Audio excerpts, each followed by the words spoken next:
আসসালামু আলাইকুম। পপুলার শিক্ষা বোর্ডের পক্ষ থেকে সবাইকে অনেক শুভেচ্ছা এবং স্বাগত। আশা করি আল্লাহর অশেষ রহমতে আপনারা সকলে ভালো আছেন এবং সুস্থ আছেন। আপনাদের দোয়ায় আমিও আলহামদুলিল্লাহ ভালো আছি। আজকে আমরা আলোচনা করতে যাচ্ছি ম্যাথমেটিক্স 1 এর খুবই গুরুত্বপূর্ণ একটা অধ্যায়, দৈর্ঘ্য এবং ক্ষেত্রফলের স্থানাঙ্ক। এই অধ্যায়টা নিয়ে আমরা আজকে আলোচনা করব এবং আমরা চেষ্টা করব আজকের এই ক্লাসে আহ, এই ম্যাথমেটিক্স 1 এর এই যে অধ্যায়টা আমাদের একদম এ টু জেড আলোচনা করার জন্য। আপনার যদি এই অধ্যায় সম্পর্কে কোনো বেসিক আইডিয়াও না থাকে, তাহলে আজকের এই ক্লাসে আপনি সম্পূর্ণ বিষয়টি বুঝতে পারবেন এবং আমরা এখানে প্রত্যেকটা সূত্র বলি এবং আমাদের সুপার সাজেশন থেকে যে অঙ্কগুলো আছে সুপার সাজেশনের মধ্যে সেই অঙ্কগুলো আমি আজকের এই ক্লাসে ইনশাল্লাহ সলভ করে দিব। আমরা স্যার প্রথমত একটু স্থানাঙ্ক নিয়ে কথা বলবো। তো স্থানাঙ্কের যদি বিষয়টা আসে, আমি এখানে একটা গ্রাফ পেপার আছে, আমি একটা গ্রাফ পেপার এই যে গ্রাফ পেপারটা অঙ্কন করলাম নাকি।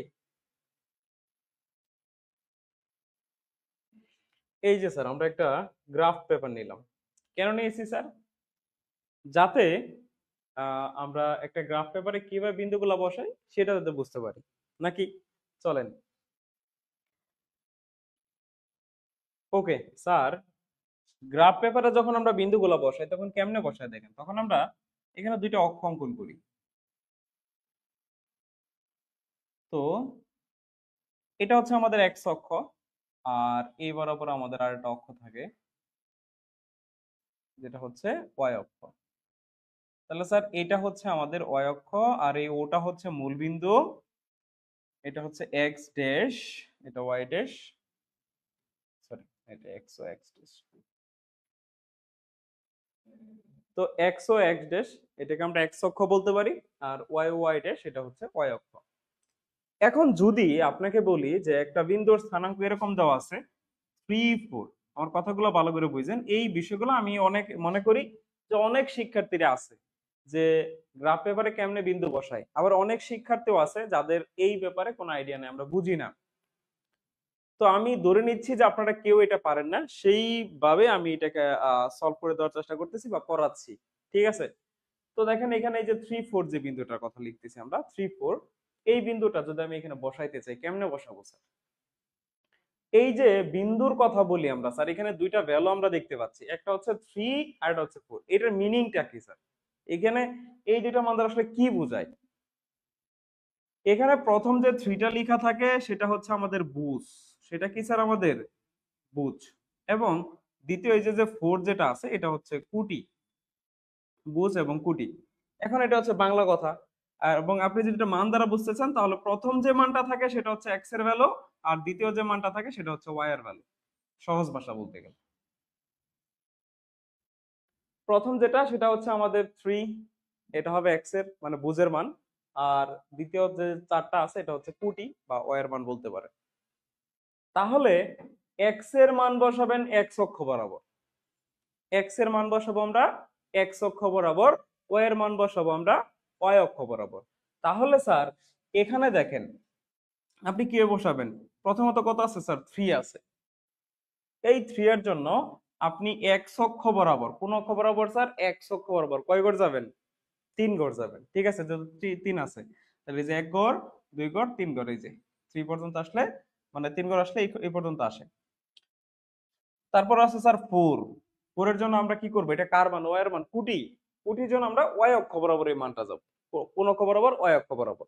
তাহলে এই যে 1 ঘর 2 ঘর 3 ঘর 4 ঘর, অর্থাৎ এই যে এই বিন্দুটা, তাহলে এই দিকে গেছি আমরা কয় ঘর স্যার? 3 ঘর, আর এই দিকে গেছি আমরা কয় ঘর স্যার? 4 ঘর। তার মানে এই বিন্দুটাই হচ্ছে আমাদের 3 4 বিন্দু। কথা বুঝতে পারছি? তাহলে আপনি এক্স অক্ষ বরাবর যে গেলেন এটা কার মানের জন্য গেছেন? তার মানে এক্স অক্ষ বরাবর যে আমরা এইটুকু অতিক্রম করছি এটা কার মান? বেসিক্যালি এটা হচ্ছে এক্স এর মান। আর ওয়াই অক্ষ বরাবর যে আমরা গেলাম সেটা বেসিক্যালি কার কার মান? ওয়াই এর মান। এই কথাটা মাথায় রেখে তাহলে কিন্তু আপনি এই অক্ষের অঙ্ক, এই অধ্যায়ের অঙ্কগুলা করতে পারবেন। এখন যদি এখানে -3 হতো তাহলে কোথায় বসাইতাম, বা -4 হলে কোথায় বসাইতাম? সেই জন্য আমাদের এই স্থানাঙ্কের উপর আরেকটু আইডিয়া প্রয়োজন। সেটা হচ্ছে যদি এই বুঝের মান প্লাসের হয় স্যার, বুঝের মান যদি কি হয়? প্লাস, পজিটিভ, তাহলে স্যার আমরা এই দিকে ডান দিকে বসাবো। প্লাস হইলে আমরা এই দিকে যাব, যদি মাইনাস হইতো তাইলে স্যার আমরা এই যে এই দিকে আসতাম। ঠিক আছে, ওয়াই এর মান যদি প্লাস হয় আপনি উপর দিকে যাবেন, আর মাইনাস হলে কোন দিকে আসছেন, নিচের দিকে। এই তো হয়ে গেল গা। আমাদের এরকম করে কোনো প্রয়োজন নাই যে স্যার আমরা এইটার মধ্যে প্লাস প্লাস, এটার মধ্যে প্লাস মাইনাস, এটার মধ্যে মাইনাস মাইনাস, এটার মধ্যে মাইনাস প্লাস, এরকম করে মনে রাখার কোনো প্রয়োজন নাই স্যার। আপনি দেখবেন এখানে মান কি আছে, 3 পজিটিভ, সেজন্য দেখেন আমি এই দিকে গেছি। যদি মাইনাস থাকতো তাহলে স্যার আমি এই দিকে 3 ঘর আসতাম, এই যে 1 ঘর 2 ঘর 3 ঘর আমি এই দিকে আসতাম। ঠিক আছে, যদি এখানে -4 হইতো তাহলে স্যার আমি এই যে নিচের দিকে যাইতাম 4 ঘর। ঠিক আছে, এই যে 1 2 3 4, প্লাসের জন্য উপর দিয়ে গেছি, মাইনাসের জন্য স্যার আমি নিচের দিকে আসতাম। তার মানে এই বিন্দুটা হচ্ছে -3 -4 বিন্দু। আশা করি আজকের পর থেকে আপনাদের এই বিন্দু বসানো নিয়ে কোনো সমস্যা হবে না। ক্লিয়ার তো নাকি? আচ্ছা, তো এটা যেহেতু আমরা বুঝে গেছি, চলেন এখন একটু কথা বলি। তো এই যে স্থানাঙ্ক ব্যবস্থা, এটাকে আমরা দুই ভাগে ভাগ করতে পারি। কয় ভাগে ভাগ করতে পারি স্যার? দুই ভাগে ভাগ করতে পারি। একটা হচ্ছে কার্তেশীয় স্থানাঙ্ক, একটা হচ্ছে কি স্যার কার্তেশীয় স্থানাঙ্ক ব্যবস্থা বা কার্তেশীয় স্থানাঙ্ক বলি আমরা শর্টকাটে। আরেকটা হচ্ছে পোলার স্থানাঙ্ক, পোলার।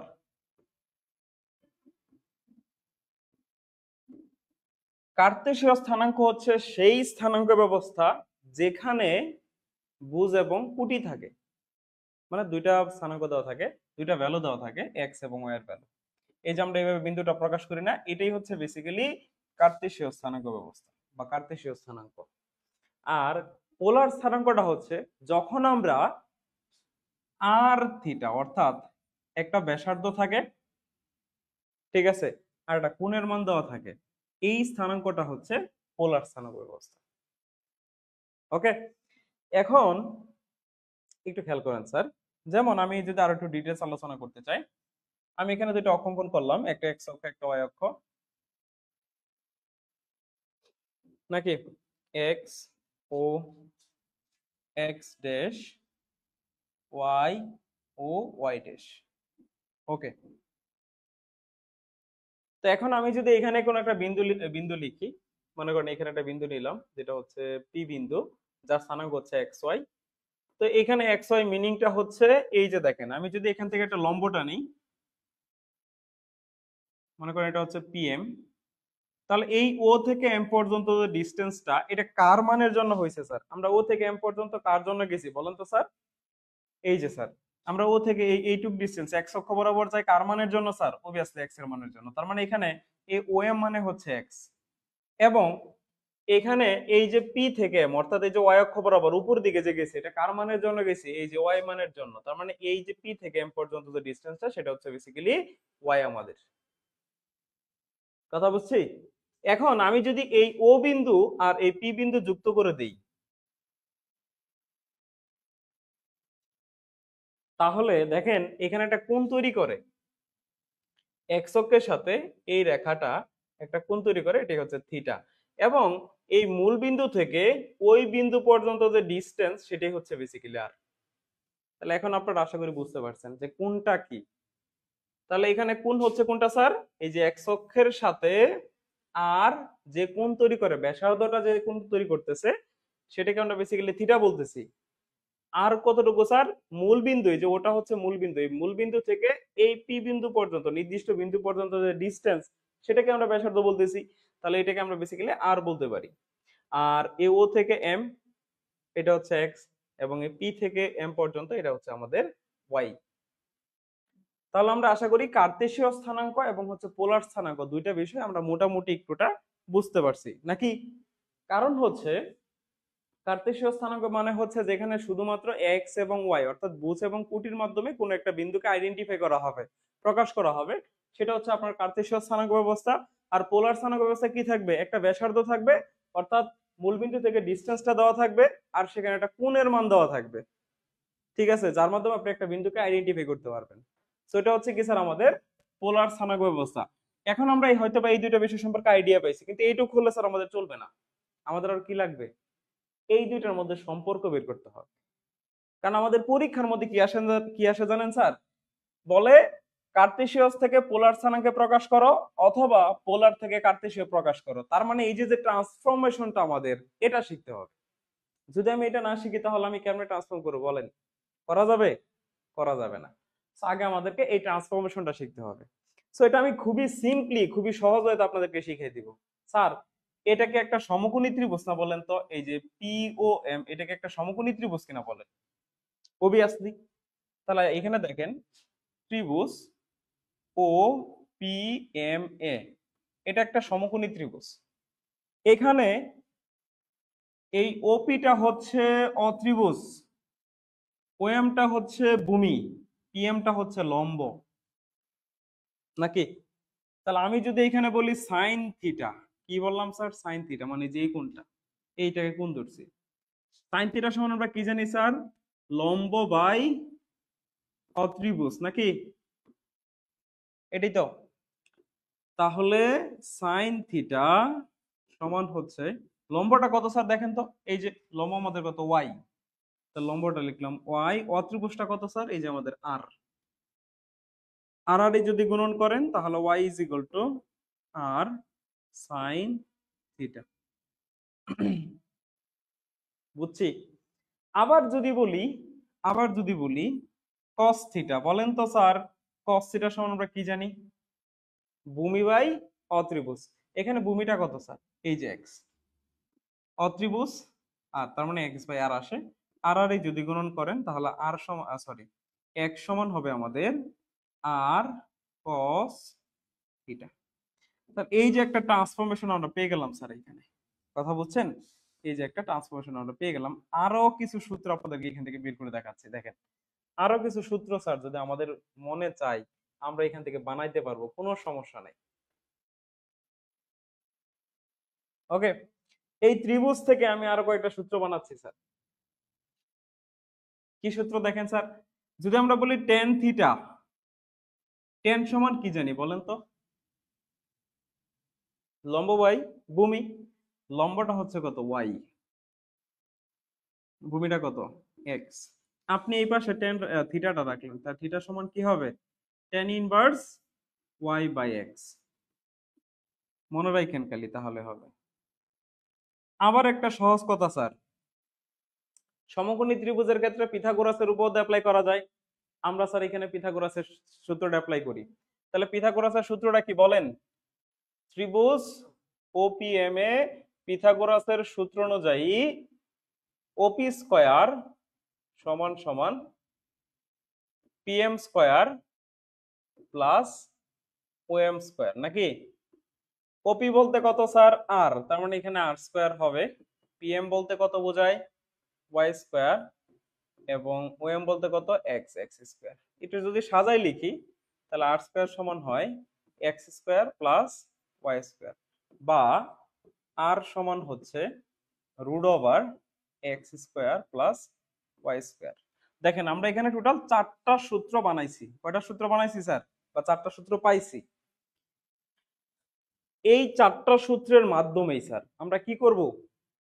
পোলার থেকে কার্তেশীয়তে নিব, আবার কার্তেশীয় থেকে পোলারে যাব আমরা, ঠিক আছে? এই যে স্যার এক্স এবং ওয়াই এর যে দুইটা মান বললাম, এই যে প্রথম যে দুইটা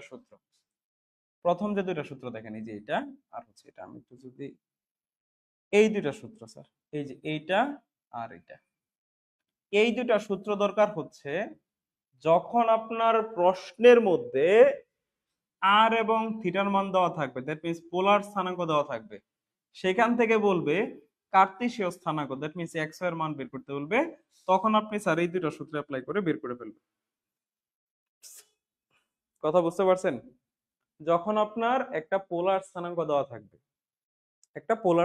থাকবে, বলবে সেখান থেকে আপনি কার্তেশীয় বের করেন, তখন স্যার এই দুটো সূত্র আপনার প্রয়োজন। আর যখন আপনার এক্স ওয়াই এর মান দেওয়া থাকবে, দ্যাট মিন্স কার্তেশীয় একটা স্থানাঙ্ক অবস্থা দেওয়া থাকবে, এক্স ওয়াই এর মান দেওয়া থাকবে, সেখান থেকে আপনাকে বলবে পোলার স্থানাঙ্ক বের করো, মানে আর এবং থিটার মান বের করো, তখন স্যার আপনি এই যে এই সূত্র আর এই যে এই সূত্র ব্যবহার করবেন, এই যে দুইটা সূত্র। ঠিক আছে? কোন সময়? এই যে এই সময়। চলেন স্যার একটা সূত্র, একটা দুইটা অঙ্ক করি এখানে, নাকি? অতি সংক্ষেপে তো আমাদের এই প্রশ্নটা আসে। সংক্ষিপ্ত তো আসার সম্ভাবনা থাকে। সো চলুন আমরা দুইটা অঙ্ক করি, তাহলে আমাদের এই টপিকটা সহজ হয়ে যাবে। দেখেন অঙ্কের মধ্যে কেমনে আসে। আপনাদের পরীক্ষার মধ্যে এরকম বললো যে কোনো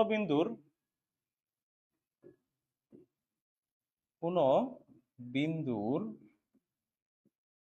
পোলার স্থানাঙ্ক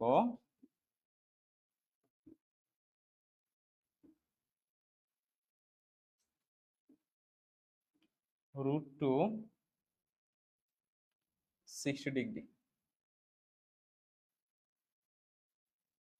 ঠিক আছে, হলে কার্তেশীয় স্থানাঙ্ক কত?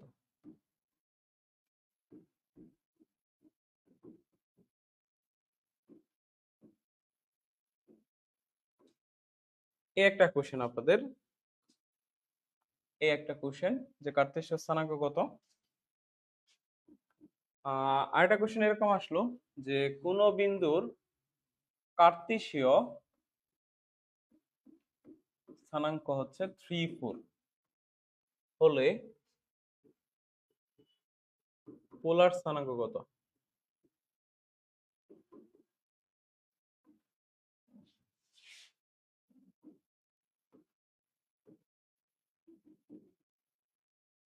এই হচ্ছে দুইটা কোশ্চেন স্যার।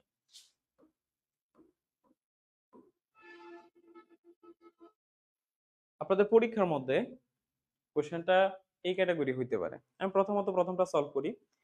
এখানে একটা ভ্যালু দেওয়া আছে, দেখেন কি বলা আছে, পোলার স্থানাঙ্ক। আমরা সকলেই মনে রাখবো পোলার স্থানাঙ্ক মানেই হচ্ছে আর থিটা। পোলার স্থানাঙ্ক মানেই কি স্যার? আর থিটা। ঠিক আছে, তো এই স্থানাঙ্কটা আপনি লিখেন তো, √2 পরে কত 60 ডিগ্রি। দ্যাট মিনস এই যে যে প্রথম √2টা দেওয়া আছে এটা মনে রাখবো, এটা হচ্ছে আর এর মান। পরে যে 60 ডিগ্রি দেওয়া আছে এটা হচ্ছে থিটার মান, মানে কোণের ভ্যালুটা। তাহলে আপনি এখান থেকে এই স্থানাঙ্কটা থেকে আরও পেয়ে গেছেন, থিটাও পেয়ে গেছেন। এখন ওই যে প্রথম যে 1, 2, 2 নম্বর প্রথম সূত্রগুলো লিখছিলাম যে x is equal to r cos theta এবং y is equal to r sine theta. মনে আছে স্যার প্রথম দুইটা সূত্র? মান বসান এখানে, তাহলে আপনি পেয়ে যাবেন, আর কিছু না। দেখেন মান বসাই। আর এর মান কত স্যার?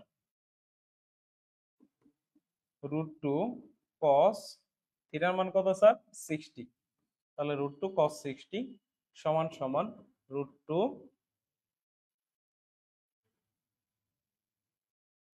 দেখেন √2 cos 60 এর ভ্যালু হচ্ছে হাফ, তাই না? তার মানে এখানে কত হয়? 1/√2। এখন অনেকে যদি বলেন স্যার এটা বুঝি নাই, কেমনে কাটাকাটি করছে, তাহলে কেমন লাগে বলেন? কারণ এখানে একটা 2 সমান দুইটা √2 লেখা যায়, আপনি যদি একটা একটা কেটে দেন নিচে একটা √2 থাকবে এইভাবে। তারপরে এখানে স্যার মান বসান। আর এর মান হচ্ছে √2 sin 60। এখন বলেন sin 60 এর মান কত? √3/2।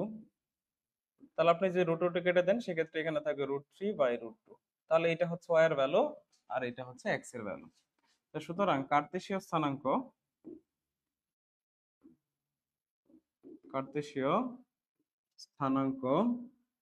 সমান x এর ভ্যালুটা কত? 1/√2 আর y এর ভ্যালুটা কত? √3/, এটাই হচ্ছে আনসার। পারবেন কিনা বলেন? আমি আশা করি এটা সকলের পারার কথা এবং এটা পারা উচিত। কি বলেন, আপনারা কি বলেন? তাহলে এই হচ্ছে প্রথম ম্যাথটা। কথা বুঝতে পারছি? এই হচ্ছে আমাদের প্রথম ম্যাথ, 1 নম্বর ম্যাথটা। এটা 1 নম্বর। এখন স্যার আমাদের 2 নম্বর ম্যাথটা করি। যে 2 নম্বরটা কার্তেশীয় স্থানাঙ্ক দেওয়া আছে, দ্যাট মিনস এক্স আর ওয়াই এর মান দেওয়া আছে, পোলার বের করতে হবে। তাহলে আর বের করার সূত্র হচ্ছে স্যার এই যেটা, x² প্লাস y²। এবং থিটা বের করার সূত্রটা কি স্যার? tan inverse y/x। ঠিক আছে, আর এর মান কত আসবে? 5। ওকে, আর এখানে আসবে এরকম tan ইনভার্স y এর মান হচ্ছে কত স্যার? 4, x এর মান হচ্ছে স্যার 3। ক্যালকুলেশন করেন, একটা মান পাবেন। ঠিক আছে, ক্যালকুলেটর লিখলেই চলে আসবে। এখন আমরা অন্তর্বিভক্তি এবং হচ্ছে বহির্বিভক্তি এই দুইটার রিলেটেড কিছু সূত্র শেখার চেষ্টা করব। দেখেন, যেমন মনে করেন এটা একটা রেখা, এটা একটা রেখা আপনি চিন্তা করেন নাকি? এই রেখাটা এই বিন্দুটা হচ্ছে ধরেন এ বিন্দু, এটা ধরেন বি বিন্দু। এই এ বিন্দুর স্থানাঙ্ক হচ্ছে x1 y1 এবং এই বি বিন্দুর স্থানাঙ্ক হচ্ছে x2 y2। এখন মাঝখানে একটা বিন্দু নিলাম আমি সি, মাঝখানে একটা বিন্দু কত নিলাম স্যার? আমি সি নিলাম। এবং এই সি বিন্দুটা বা সি বিন্দুতে এবি রেখাটা m:2 অর্থাৎ m1 m2 অনুপাতে অন্তর্বিভক্ত। কথা বুঝতে পারছেন? কথাটা ভালো করে বুঝেন। এবি হচ্ছে একটা রেখা, এবি রেখাটা সি বিন্দুতে m1 অনুপাত m2, ঠিক আছে? কি বললাম? অনুপাতটা এখানে ধরে নিলাম যে m1 অনুপাত m2 এতে বিভক্ত হয়েছে। একটা অনুপাতে অন্তর্বিভক্ত হয়েছে, মাঝখানে বিভক্ত হয়ে গেছে না? দেখেন তো, যদি ভিতরে হয় সেটা তো আমরা অন্তর্বিভক্তি বলবো, আর যদি বাহির হয় সেটাকে আমরা বহির্বিভক্তি বলবো। যেমন আরেকটা যদি কথা বলি, এরকম মনে করেন একটা রেখা অঙ্কন করি এখানে, দেখেন এটা তো অন্তর্বিভক্তির ক্ষেত্রে বললাম। এখন যদি বহির্বিভক্তির ক্ষেত্রে বলি তাহলে এরকম মনে করেন, সেম কথাটা এখানে এই ক্ষেত্রে আমরা বলি। এটা মনে করেন এ বিন্দু, সরি, এটা মনে করেন এ বিন্দু, এটা মনে করেন বি বিন্দু। এটার স্থানাঙ্ক হচ্ছে x1 y1 এবং এটা হচ্ছে x2 y2। এখন তৃতীয় একটা বিন্দু, এটা হচ্ছে সি। এই সি বিন্দুতে এই এবি রেখাটা, এই এবি রেখাটা m1 অনুপাত m2 তে বহির্বিভক্তি হয়েছে। দেখেন মাঝখানে না, এটা কিন্তু বাহিরে হয়েছে, আর এটা মাঝখানে হয়েছিল। এটা হচ্ছে অন্তর্বিভক্তি, এটা হচ্ছে বহির্বিভক্তি। মনে করেন সাপোজ আমি আপনাকে বললাম যে এরকম একটা রেখা, এই রেখাটাকে এরকম একটা রেখা আছে এখানে, তো এই রেখাটাকে আপনার বিভক্ত করতে একটা নির্দিষ্ট অনুপাতে, যে 1:2 এরকম একটা অনুপাত অন্তর্বিভক্ত করতে। এটা মিনিংটা কি স্যার? এটা মিনিংটা হচ্ছে যে এই রেখাটাকে আপনি এই অংশটা 1 পরিমাণ হইলে এই অংশটা 2 পরিমাণ হবে, এরকম ভাবে কি করবেন স্যার? বিভক্ত করবেন একটা অনুপাতে। তো এই কথাটা এখানে বলছে আর কি। যদি এরকম হয় আর কি, যে অন্তর্বিভক্তি যদি হয়, সেই ক্ষেত্রে এই যে যে বিন্দুতে অন্তর্বিভক্ত হয়েছে ওই বিন্দুর স্থানাঙ্ক কত, এরকম প্রশ্ন আপনাদের পরীক্ষা আসতে পারে। তো ওই বিন্দুর স্থানাঙ্ক বের করার একটা সহজ সূত্র আমরা খুব ইজিলি মনে রাখবো।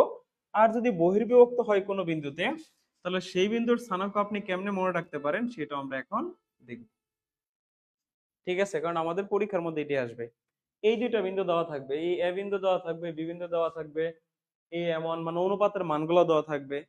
বলবে যে যে বিন্দুতে অন্তর্বিভক্ত হয়েছে তার স্থানাঙ্ক বের করো, অথবা যে বিন্দুতে বহির্বিভক্ত হয়েছে তার স্থানাঙ্ক বের করো, ঠিক আছে? তাহলে অন্তর্বিভক্তিকরণের সূত্র অনুসারে আমরা দেখেন স্থানাঙ্ক বের করার সূত্রটা হচ্ছে এরকম। অন্তর্বিভক্তিকরণের ক্ষেত্রে, অন্তর্বিভক্তি এর ক্ষেত্রে যদি অন্তর্বিভক্ত হয় সেই ক্ষেত্রে সূত্রটা দেখেন, এক্স এক্স এর মান বের করার সূত্রটা হচ্ছে এরকম, m1 x2 plus m2 x1, আর নিচে হবে m1 প্লাস m2। আর y বের করার সূত্রটা হচ্ছে m1 y2 plus m2 y1 divided by m1 plus m2। আর বহির্বিভক্তকরণের ক্ষেত্রে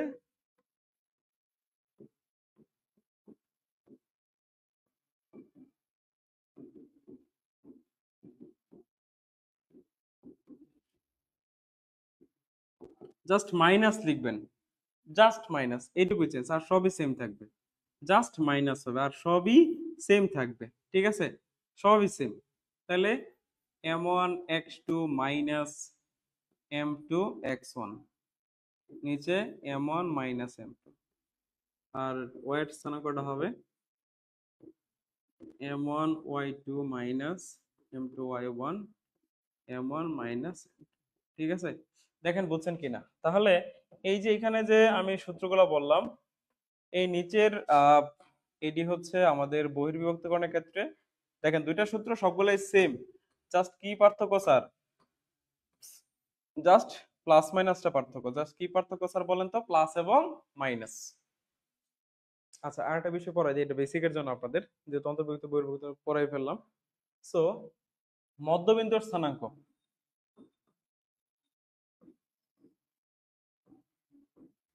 মধ্যবিন্দুর স্থানাঙ্ক। মনে করি আমরা এটা স্যার একটা রেখা, এই রেখার এটাই বিন্দু, এটার স্থানাঙ্ক হচ্ছে x1 y1 এবং এটা হচ্ছে স্যার আমাদের বি বিন্দু, এটার স্থানাঙ্ক হচ্ছে x2 y2, x1 y1 এবং এটা হচ্ছে x2 y2। তো বলছে আমাকে মধ্যবিন্দুর স্থানাঙ্ক বের করতে স্যার, মাঝখানের বিন্দুটা, এটা মাঝখানে একটা বিন্দু নিলাম স্যার সি। তাহলে স্যার এই সি বিন্দুর স্থানাঙ্ক কত? খুব ইজিলি বের করতে পারবেন, মধ্যবিন্দু বলছে না। তাহলে কি করবেন জানেন স্যার, মধ্যবিন্দুর স্থানাঙ্ক বের করার সূত্রটা একদম সোজা। জাস্ট এক্ষেত্রে দুইটা ভুজকে যোগ করবেন, দুই দ্বারা ভাগ করবেন, দুইটা কোটিকে যোগ করবেন, দুই দ্বারা ভাগ করবেন, তাহলে হয়ে যাবে। ঠিক আছে, তাহলে মধ্যবিন্দুর স্থানাঙ্ক বের করার সূত্রটা হচ্ছে, মনে করি মধ্যবিন্দুর স্থানাঙ্ক হচ্ছে এক্স ওয়াই। তো আমরা মনে করি যে মধ্যবিন্দুর স্থানাঙ্কটা হচ্ছে এক্স ওয়াই। এই যে মধ্যবিন্দুর স্থানাঙ্ক কত sir, x y. So x বের করার সূত্রটা হচ্ছে, এখানে কয়টা ভুজ আছে, দুইটা ভুজ, এক্স ওয়ান এক্স টু। তাহলে স্যার জাস্ট আমরা কি লিখবো, x one plus x two divide by two, just দুই দ্বারা ভাগ করে। এবং ওয়াইটা আমরা কেন বের করবো sir, y1 plus y2 divide by 2। এখন এই সূত্রটা ব্যাখ্যা আছে যে এটা স্যার কেমনে এখানে x1 x2 এর নিচে দুই দ্বারা ভাগ করলাম, এটারও ব্যাখ্যা আছে। মূলত এই সূত্রগুলো ওই যে আমরা একটু আগে অন্তর্বিভক্তিকরণের সূত্রটা পড়ছি না, ওইখান থেকে বেসিক্যালি এই সূত্রগুলো আসছে। তো আমি ব্যাখ্যাতে গেলাম না, সময় লাগবে, জাস্ট একদম সহজভাবে মাথায় রাখবেন। মধ্যবিন্দু যেহেতু বলছে সেই জন্য আমরা কি করব, x1 আর x2 এই দুটাকে যোগ করব, দুই দ্বারা ভাগ করব, তাহলে x এর মান চলে আসবে। এবং এখানে y1 আর y2 দেওয়া থাকবে, এই দুটাকে আমরা যোগ করে দুই দ্বারা ভাগ করে দিব। ঠিক আছে, একটা एग्जांपल হয়ে যাক। সাপোজ মনে করেন এটা হচ্ছে 3 4 আর এটা হচ্ছে 7 এবং হচ্ছে 8, দুইটা স্থানাঙ্ক দেওয়া আছে, এটা স্থানাঙ্ক হচ্ছে 3 4, এটা হচ্ছে ধরেন 7 8। তাহলে বলছে মাঝখানের বিন্দুটা কত। তাহলে এখানে বুঝ কত স্যার, 3। তাহলে x কত হবে দেখেন, এখানে বুঝ হচ্ছে 3, এখানে বুঝ কত 7, তাহলে 3 যোগ 7 ডিভাইড বাই 2, তার মানে 10 বাই 2 সমান হচ্ছে 5। আর y এরটা কত হবে স্যার, এখানে 4, এখানে কত 8, তাহলে 4 8 12, 12 বাই 2 মানে হচ্ছে 6। তাহলে এই বিন্দুটা কত হবে স্যার, 5 6। ঠিক আছে, ক্লিয়ার না? মধ্যবিন্দুর স্থানাঙ্ক বের করে ফেললাম। এখন আর একটা মোস্ট ইম্পর্টেন্ট কোশ্চেন আসে আমাদের পরীক্ষায়, যে ত্রিভুজের বর্গকেন্দ্রের স্থানাঙ্ক বের করা। তাহলে বর্গকেন্দ্রের স্থানাঙ্কের সূত্রটা তাকে আমাদের মুখস্থ করতে হবে নাকি। তো বলেন ত্রিভুজের বিন্দু কয়টা, ত্রিভুজের বিন্দু কয়টা বলেন তো, তিনটা না? ত্রিভুজের বিন্দু কয়টা আমাদের বলেন, তিনটা। তাহলে বর্গকেন্দ্র স্যার কাকে বলে বলেন তো, বর্গকেন্দ্রটা কাকে বলে আমি একটু আপনাদেরকে যদি বলি, আমি যদি এখানে একটা ত্রিভুজ অঙ্কন করি স্যার, একটা ত্রিভুজ অঙ্কন করলাম স্যার, মনে করি এটা হচ্ছে এবিসি একটা ত্রিভুজ। এ বিন্দুর স্থানাঙ্ক হচ্ছে x1 y1, বি বিন্দুর স্থানাঙ্ক হচ্ছে x2 y2 এবং এটা হচ্ছে সি বিন্দু, সি বিন্দুর স্থানাঙ্ক হচ্ছে x3 y3। বর্গকেন্দ্র কোনটা স্যার, বর্গকেন্দ্র হচ্ছে আমি যদি এই ত্রিভুজের প্রত্যেকটা শীর্ষবিন্দু থেকে একটা করে মধ্যম অঙ্কন করি, ঠিক আছে, তাহলে ওই মধ্যমদ্বয় যে বিন্দুতে ছেদ করবে সেটা হয়ে যাবে কি স্যার, এটা বর্গকেন্দ্র। সাপোজ আমি এ থেকে এখানে একটা মধ্যম অঙ্কন করি, এডি বিই এবং সিএফ, দেখেন এডি বিই এবং সিএফ, তাহলে এরা কোন বিন্দুতে ছেদ করছে, একটা বিন্দু ছেদ করছে না স্যার, এই যে বিন্দুটাতে, তাহলে এটাকে আমি জি মনে করতেছি। তাহলে এই যে যে বিন্দুটা, এই বিন্দুটাই হচ্ছে এবিসি ত্রিভুজের বর্গকেন্দ্র। ঠিক আছে, এই এবিসি ত্রিভুজের বর্গকেন্দ্র কোনটা স্যার, এই যেটা জি। তাহলে আপনি যে এখানে মাঝখানে মধ্যমাগুলো অঙ্কন করছেন, এই মধ্যমাগুলো যে বিন্দুতে ছেদ করবে সেটা হচ্ছে কি এবিসি ত্রিভুজের বর্গকেন্দ্র।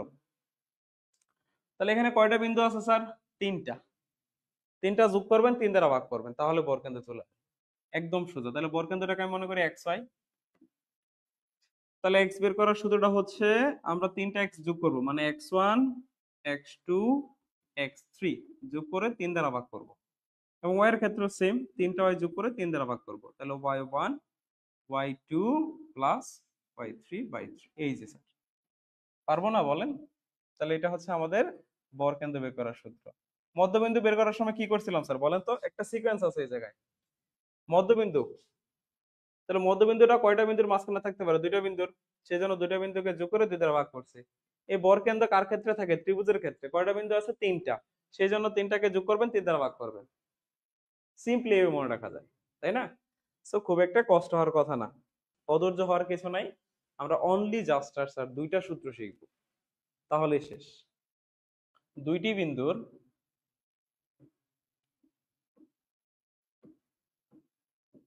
মধ্যবর্তী দূরত্ব, সূত্রটা লিখে দিচ্ছি স্যার, আসলে এটারও প্রুফ আছে। হ্যাঁ, এটারও প্রুফ আছে। যারা প্রুফ দেখতে চান তারা আমার লেকচার ভিডিও দেখতে পারেন, এটা ভিডিওর মধ্যে পড়াইছিলাম। দুটি বিন্দুর বুজ দ্বয়ের অন্তর,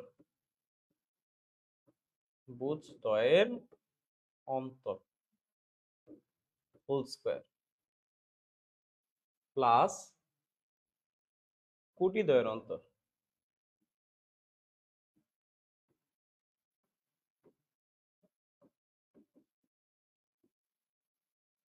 কত সহজ ভাষায় লিখে দিলাম। এখন দুইটা বিন্দুর মধ্যবর্তী দূরত্ব বলতে আমরা কি বুঝি আসলে? মনে করেন এখানে একটা বিন্দু দেওয়া আছে, এ বিন্দু, এটার স্থানাঙ্ক হচ্ছে x1 y1। এখানে একটা বিন্দু দেওয়া আছে বি বিন্দু, এই বি বিন্দুর স্থানাঙ্ক হচ্ছে x2 y2। তাই এই যে যে দুইটা বিন্দু আপনার এখানে দেওয়া আছে, এই দুইটা বিন্দুর মধ্যবর্তী ডিসটেন্সটা কত, দূরত্বটা কত, এই দূরত্বটা বের করতে পারবেন আপনি এই সূত্রের সাহায্যে। কি লিখছি স্যার দেখেন তো, বুজ দ্বয়ের অন্তর। তাহলে আপনি এখানে একটা বুঝ পাবেন x1, এখানে একটা বুঝ পাবেন x2। এই দুটোর অন্তর মানে কি? বিয়োগফল। তাহলে আপনি এভাবে লিখতে পারেন না স্যার, যে x1 মাইনাস x2, বুঝদের অন্তর, উপর একটা স্কয়ার আছে, এই যে স্যার দিলাম স্কয়ার, আর কুটি দ্বয়ের অন্তর, that means y1 minus y2 whole square. এটাকে আপনি চাইলে এইভাবে লিখতে পারেন, অথবা এইভাবে লিখতে পারেন, x2 minus x1 whole square plus y2 minus y1 whole square, এইভাবে লিখতে পারেন, কোনো সমস্যা নাই। কিন্তু একভাবে লেখা যাবে না, সেটা একটু বলে দেই। কিন্তু আপনারা এইভাবে লিখতে পারবেন না যে x1 minus x2 whole square plus y2 minus y1 whole square, এইভাবে কখনো লেখা যাবে না। কথা বুঝতে পারছেন? এটা রেড সিগন্যাল, এটা লিখলে অঙ্ক ভুল হবে। আপনি এইভাবে লিখতে পারেন, এই দুটো ওয়েতে লিখতে পারেন, এইভাবে এইভাবে লেখা যায়, কিন্তু এইভাবে লেখা যায় না। এটা পার্থক্য আছে, দেখেন ছোট্ট একটা পার্থক্য আছে, সেটা হচ্ছে x1 মাইনাস x2 লিখছি এখানে, x1 মাইনাস x2, ওই যে 1 থেকে 2 বিয়োগ করতেছি, এখানে কি করছি স্যার, 2 থেকে 1 বিয়োগ করছি, তাহলে উল্টা হয়ে যাচ্ছে না? সেটা করবেন না কেউ, এটা করলে অঙ্ক ভুল হবে। তো আপনি সিরিয়াল মেনটেন করবেন, 1 থেকে 2, 1 থেকে 2 বিয়োগ করছি, আর নিচেটা কি করছি, 2 থেকে 1, 2 থেকে 1, এভাবে করা যায়। কিন্তু কখনো আপনি প্রথমবার করছেন 1 থেকে 2 বিয়োগ, পরের বার আবার করছেন কি 2 থেকে 1 বিয়োগ করছেন, তাহলে হবে না। সো এইভাবে আপনারা দুইটা বিন্দুর মধ্যবর্তী দূরত্ব বের করতে পারবেন। তাহলে সূত্র মাথায় রাখলো, ওকে। এরপরে স্যার ক্ষেত্রফল বের করার সূত্র।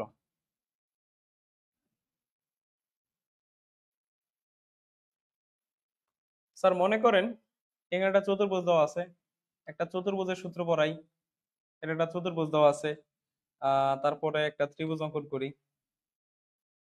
মনে করেন এখানে একটা ত্রিভুজ দেওয়া আছে, দুটোর সূত্র শিখে দিই নাকি? তো এখানে মনে করি এটা হচ্ছে বিন্দু, এটা স্থানাঙ্ক হচ্ছে x1 y1, এটা বি বিন্দু x2 y2, এটা সি বিন্দু x3 y3, এটা ডি বিন্দু x4 y4। ওকে, এটা বিন্দু x1 y1, এটা বি বিন্দু x2 y2, এটা সি বিন্দু x3 y3।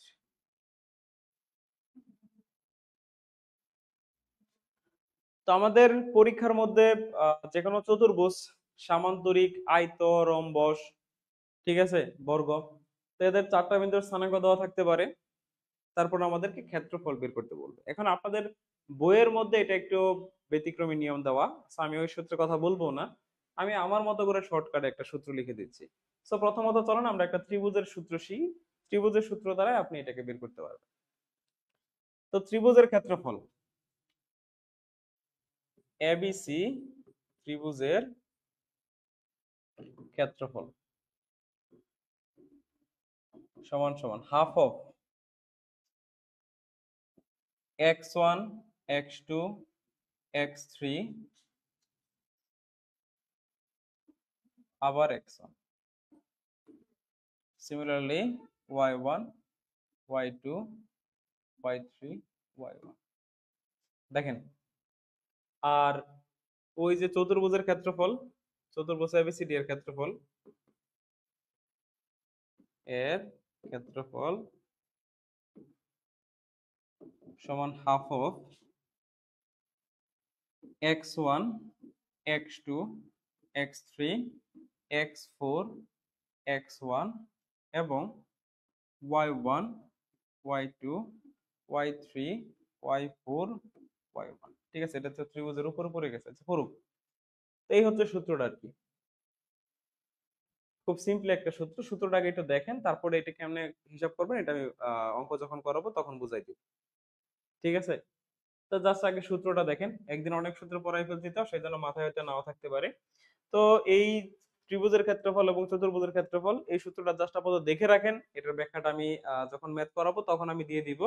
তো এটার হিসাবটা হচ্ছে জাস্ট এইগুলো গুণ করতে এইভাবে, এই x1 এর সাথে এটা গুণ করবেন, এটার সাথে এটা, এটার সাথে এটা, এইভাবে গুণ করতে হবে, আবার এইভাবে এইভাবে গুণ করতে হবে। ঠিক আছে, সিমিলারলি এখানে একই বিষয়, এটার সাথে এটা গুণ করবেন, এটার সাথে এটা, এটার সাথে এটা গুণ করবেন, এটার সাথে এটা গুণ করবেন, আবার এটার সাথে এটা, এটার সাথে এটা, এটার সাথে এটা, এইভাবে গুণ করতে হবে।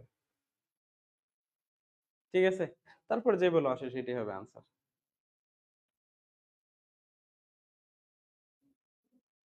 আমরা মাত্র বরকেন্দ্র রিলেটেড একটা সূত্র পড়ছি। সো প্রথমত স্যার আমরা বরকেন্দ্র রিলেটেড একটা কোশ্চেন সলভ করি নাকি। আমাদের প্রশ্ন বলছে এরকম, এবিসি একটা ত্রিভুজ, এবিসি ত্রিভুজের, এটা হচ্ছে এবিসি একটা ত্রিভুজ, এই এবিসি ত্রিভুজের বরকেন্দ্র হচ্ছে জি, এই যেটা বরকেন্দ্র। তো এই বরকেন্দ্রের স্থানাঙ্ক দেওয়া আছে স্যার কত, 7 2। এই বরকেন্দ্রের স্থানাঙ্ক হচ্ছে 7 2, এবং এ বিন্দু ও বি বিন্দু এর স্থানাঙ্ক, এ বিন্দুর স্থানাঙ্ক হচ্ছে 3 5, আর বি বিন্দুর স্থানাঙ্কটা হচ্ছে 7 - 1, 7 - 1। তাহলে এই সি বিন্দুর স্থানাঙ্ক কত সেটা আপনাকে বের করতে হচ্ছে। এই হচ্ছে আমাদের কোশ্চেনটা, বুঝছেন কোশ্চেন। এবিসি একটা ত্রিভুজ, এই ত্রিভুজের বরকেন্দ্রের স্থানাঙ্ক হচ্ছে 7 2, এবং তিনটা শীর্ষবিন্দুর মধ্যে দুইটা শীর্ষবিন্দু দেওয়া আছে।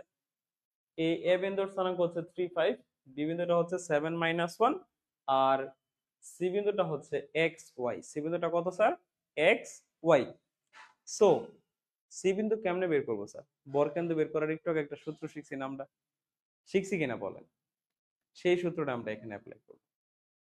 তাহলে প্রথমত এটা ধরে নেবেন, যেহেতু সি বিন্দুটা বের করতে বলছে সেই জন্য আপনি এটা মনে মনে ধরে নেবেন যে মনে করি সি বিন্দুর স্থানাঙ্ক হচ্ছে xy, এটা ধরে নিতে হবে। ঠিক আছে, প্রথমত লিখবেন এইভাবে যে মনে করি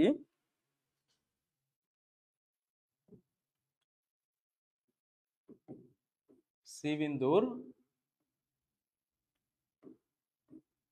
স্থানাঙ্ক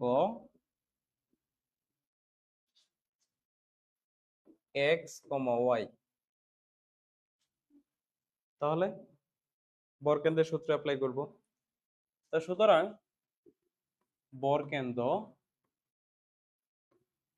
দেখেন বরকেন্দ্রের সূত্র আমরা কি পড়ছিলাম, বরকেন্দ্রের ক্ষেত্রে আমরা সূত্রটা এরকম পড়ছিলাম কি, যে x এর মান বের করার সূত্রটা ছিল x1 যোগ x2 যোগ x3/3 নাকি। আর y এর ক্ষেত্রে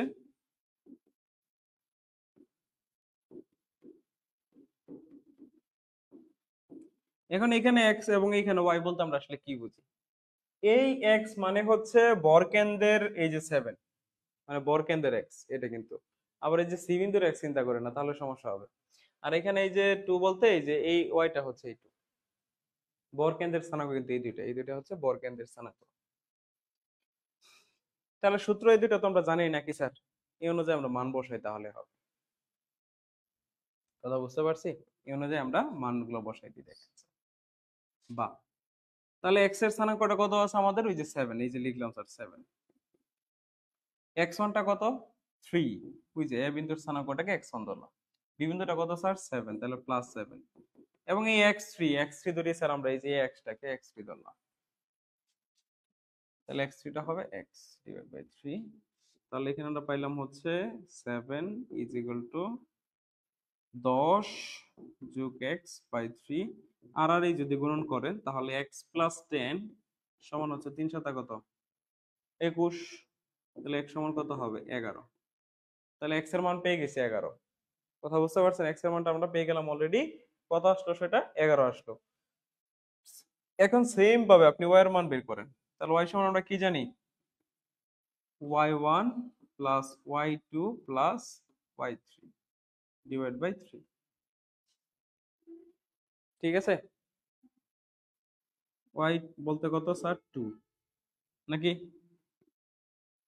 y1 টা কত? এই যে 5 হচ্ছে y1। 5, এটা হচ্ছে -1, তার মানে -1 প্লাস y বাই 3। তাহলে দেখেন 2 is equal to 4 plus y by 3। আর যদি গুণন করেন তাহলে কি হবে স্যার? বা y plus 4 is equal to হচ্ছে 6, বা y ইজ ইকুয়াল টু হচ্ছে 2। তাহলে এই যে y এর মান পাইলেন, এই যে x এর মান পাইলেন। তাহলে বিন্দুটা কত হবে স্যার? এই যে সি বিন্দুটা, এটা হবে আমাদের 11, 2। এটা হচ্ছে বিন্দুর স্থানাঙ্ক, এটাই আনসার। তো এত সহজ প্রশ্ন আপনারা কি আনসার করতে পারবেন না পরীক্ষার মধ্যে? আরেকটা কোশ্চেন হচ্ছে এরকম, একটি বিন্দুর কুটি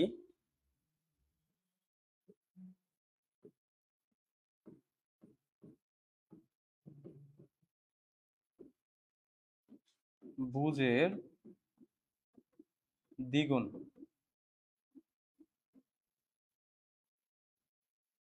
যদি এর দূরত্ব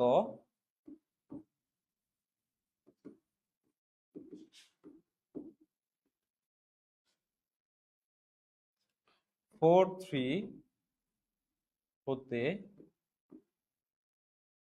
√10 একক হয়,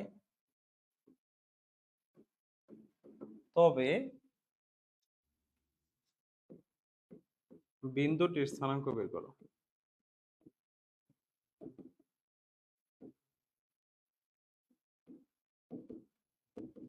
স্যার এই হচ্ছে আমাদের কোশ্চেন। যদি এর দূরত্ব 4, 3 হতে, একটা বিন্দু হতে √10 একক হয়, তবে বিন্দুটির স্থানাঙ্ক বের করো। ওকে স্যার, এই হচ্ছে আমাদের কোশ্চেনটা। দেখেন, ওকে, প্রথমত এখানে কি বলছে স্যার? একটা বিন্দুর কুটি, কুটি মানে ওয়াই নাকি? ভুজের দ্বিগুণ। আমরা মনে করি ভুজ এক্স ধরি, আমরা মনে করি ভুজটা হচ্ছে কত আমাদের স্যার? এক্স। তাহলে কুটি কত হবে স্যার? যত বলছে দ্বিগুণ, তার মানে অবভিয়াসলি তাহলে কত হবে স্যার? 2x হবে।